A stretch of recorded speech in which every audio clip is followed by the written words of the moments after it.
राजस्थान के रेगिस्तान की वो सुबह बाकी दिनों की तरह नहीं थी। धूल भरी हवाओं में कुछ अनहोनी की बू थी। थारपुर शहर पिछले कुछ महीनों से एक कुख्यात गैंग की चपेट में था, भैरव गैंग। ये गैंग न सिर्फ चोरी, तस्करी और हथियारों का धंधा करता था, बल्कि पुलिस तक को धमकाने की हिम्मत रखता था। शहर की जनता डरी हुई थी। व्यापारी रात होते ही दुकानें बंद कर देते थे। गांव देहात में लोग बच्चों को दरवाजे के बाहर खेलने नहीं देते थे। सबको लगता था कि अब इस शहर का भगवान ही मालिक है।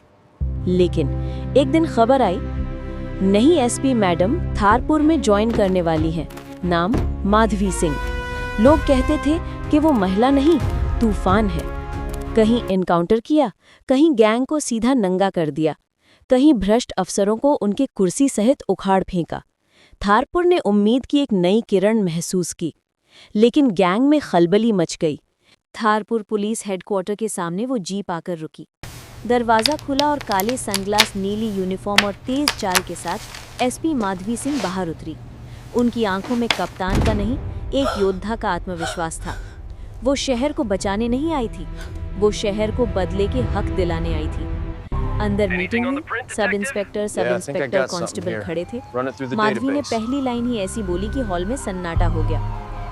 थारपुर में अपराधियों ने कानून को खिलौना बना रखा है, लेकिन अब मैं आई हूँ और यहाँ सिर्फ दो चीजें चलेंगी, एक कानून और दूसरा मेरा कानून। सबके चेहरे पर बिजली सी दौड़ गई। कुछ पुराने अफसर धीरे से बोले, मैडम जी, भैरव गैंग बहुत खतरनाक है, उनके सामने जाना आसान नहीं है।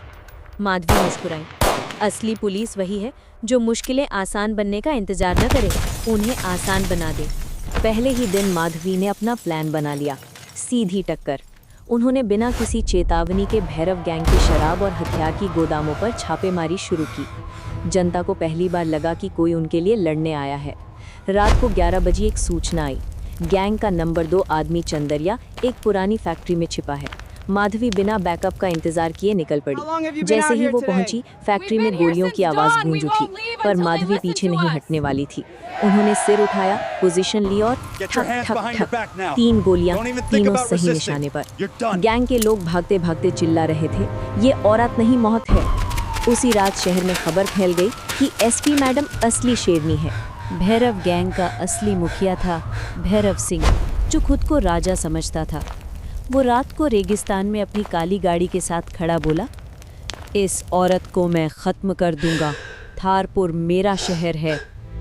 उसके पास पैसे से खरीदने वाले नेता भी थे, पुलिस में छुपे कुछ भ्रष्ट लोग भी। सब कहते एसपी मैडम को गिराना आसान नहीं। भैरव हंसा, हर शेरनी को गिराने का तरीका होता है, उसके अकेलेपन पर वार करो। थारपुर पुलिस में ही एक अफसर था, डीएसपी जगन, जो अंदर ही अंदर गैंग को जानकारी बेचता था। वो हर प्लान, हर मीटिंग, हर मूवमेंट गैंग तक पहुंचाता था। एक दिन माधवी ने मीटिंग बुलाई। उन्होंने बोर्ड पे शहर का बड़ा नक्शा लगाया, सभी अधिकारियों को बुलाया, लेकिन नक्शे में एक गलत जानकारी जानबूझकर लिखी गई थी। मीटिंग खत्म होते ही वो गलत लोकेशन गैंग तक पहुंच गई। अगली सुबह माधवी उसी समय दूसरी जगह रेड मार रही थी। डीएसपी जगन का चेहरा पीला पड़ गया। माधवी ने पीछे मुड़कर उसी की तरफ देखा और बोली, गद्दारी की सजा मैं गोली से नहीं देती, मैं सच धीरे धीरे उजागर करती हूँ। तैयार रहिए डीएसपी साहब। जगन के पैरों तले जमीन खिसक गई। हर दिन माधवी मैदान में रहती, कभी गांव की महिला की शिकायत सुनती, कभी बच्चों के स्कूल जाते समय सुरक्षा करवाती, कभी व्यापारी मंडल में मीटिंग करती। एक दिन एक बूढ़ी अम्मा आई, बिटिया, भैरव के लोग मेरा खेत छीन रहे हैं। माधवी ने उसका हाथ पकड़ा, अब आप अकेली नहीं हैं अम्मा, अब हम हैं। वो सीधे गांव पहुंची, गैंग के गुंडों को भगा दिया और अम्मा का खेत वापस दिला दिया। बुजुर्ग महिलाएं कहने लगी, ये एसपी नहीं, हमारी बेटी है, हमारी ढाल है। भैरव गैंग अब बौखला चुका था। उसने शहर में बम धमाके की योजना बनाई ताकि एसपी मैडम पर हार का आरोप डालकर उन्हें हटाया जा सके। जगह थी थारपुर सिटी मेन मार्केट। सैकड़ों लोग रोज जाते थे, पर माधवी को इसकी भनक लग गई थी। उन्होंने अपने स्पेशल यूनिट को लगाया, ड्रोन से निगरानी की, और पूरा क्षेत्र सील करवा दिया। और जैसे ही गैंग का आदमी बम प्लांट करने पहुंचा, माधवी ने उसे वहीं दबोच लिया। वो बोली, जैसे तुम्हारा गैंग जनता को डराता है, वैसे ही आज कानून तुम्हें डर दिखाएगा। पूरे शहर में शोर मच गया, एसपी मैडम जिंदाबाद। जगन डीएसपी ने हार मानकर माधवी पर हमला करवाने की कोशिश की, लेकिन माधवी ने उसके कॉल रिकॉर्ड, बैंक अकाउंट और गैंग से मिले पैसों के सबूत निकाल लिए। पूरा पुलिस हॉल खचाखच भरा था। माधवी ने उसकी वर्दी के सामने खड़े होकर कहा, ये वर्दी जनता के लिए होती है, तुम जैसे लोग इसे कलंकित करते हो। आज से तुम्हारी वर्दी, तुम्हारी ताकत और तुम्हारा घमंड सब जब्त। उन्होंने डीएसपी की वर्दी उतरवा दी। जनता ने तालियां बजाईं। माधवी ने कहा, अब थारपुर में कोई गद्दार नहीं रहेगा। भैरव ने पूरा शहर छोड़कर रेगिस्तान के बीचों बीच एक पुराना किला बना रखा था। यही उसका अंतिम अड्डा था।